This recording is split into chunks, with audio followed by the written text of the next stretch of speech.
বছর শেষে ঊর্ধ্বমুখী কলকাতার পারদ 2 ডিগ্রি বাড়ল কলকাতার সর্বনিম্ন তাপমাত্রা। রবিবার কলকাতার সর্বনিম্ন তাপমাত্রা 14 ডিগ্রি। আগামী কয়েকদিনে তাপমাত্রা বাড়ার সম্ভাবনা রয়েছে। বছর শেষে ঊর্ধ্বমুখী কলকাতার পারদ, তবে উত্তরে হাওয়ার দাপট রয়েছে। সকাল থেকেই কুয়াশা। 2 ডিগ্রি বাড়ল কলকাতার সর্বনিম্ন তাপমাত্রা।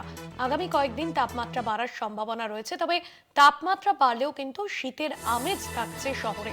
কলকাতার সর্বনিম্ন তাপমাত্রা 14 ডিগ্রি।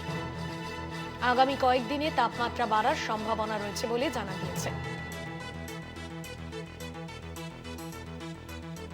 বছর শেষে ঊর্ধ্বমুখী কলকাতার পারদ। আগামী কয়েকদিনে তাপমাত্রা বাড়ার সম্ভাবনা রয়েছে। 2 ডিগ্রি বাড়ল কলকাতার সর্বনিম্ন তাপমাত্রা। শাশ্বতী রায় রয়েছেন আমাদের প্রতিনিধি ফোন লাইনে। শাশ্বতী, আগামী কয়েকদিন আবহাওয়া কেমন থাকছে?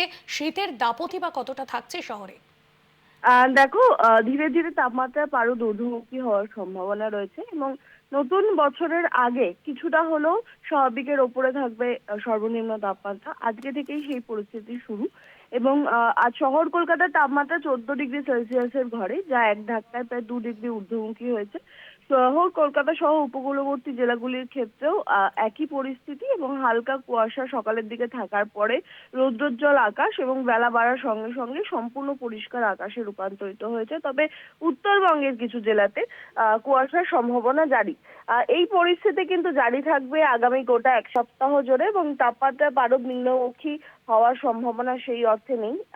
নতুন বছর পড়ার পর বা উইকেন্ডের দিকে আবারও তাপমাত্রা নিম্নমুখী হতে পারে, তবে এই মুহূর্তে স্বাভাবিকের ওপরেই থাকবে সর্বনিম্ন তাপমাত্রা। এখনো পর্যন্ত শহর কলকাতার সর্বোচ্চ তাপমাত্রা নিম্নমুখী থাকায় শীতের যে অনুভূতি তা কিন্তু এখনো মিলছে এবং এই পরিস্থিতির ফলে কিন্তু যেমনটা দেখা যাচ্ছে যে অন্যান্য জেলাগুলির ক্ষেত্রেও তাপমাত্রা অনেকটাই বেড়েছে এবং সেক্ষেত্রে দেখা যাচ্ছে যেরকম শান্তিনিকেতনে বা শ্রীনিকেতনে তাপমাত্রা প্রায় 8 ডিগ্রিতে নেমেছিল, সেটি আজকে 10 ডিগ্রি সেলসিয়াসে অবস্থানরত। পুরুলিয়াতে 11, সিউড়ির ক্ষেত্রেও 11, আসানসোলে 9.5, বাঁকুড়াতে 9.3, ক্যানিং এর ক্ষেত্রে 13, ডায়মন্ড হারবারে 13.3, দমদমে 13.6, কাকদ্বীপে 12.5 এবং উত্তরবঙ্গের ক্ষেত্রে সব জায়গায় কিন্তু তাপমাত্রা স্বাভাবিকের ওপরে অবস্থান করছে।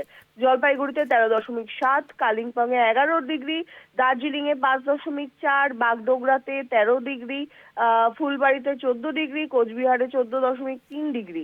অর্থাৎ বোঝাই যাচ্ছে তাপমাত্রা নিম্নমুখী হওয়ার যে সম্ভাবনা তা কিন্তু অনেকটাই কমেছে। এর অন্যতম কারণ পশ্চিমী ঝঞ্ঝার অবস্থান এবং যার জেরে শীতল হাওয়া প্রবেশ করতে বেশ কিছুটা বাদ সারছে এবং তার থেকেই তাপমাত্রা ধীরে ধীরে ঊর্ধ্বমুখী হচ্ছে। ভাস্বতী। ধন্যবাদ জানাবো শাশ্বতী।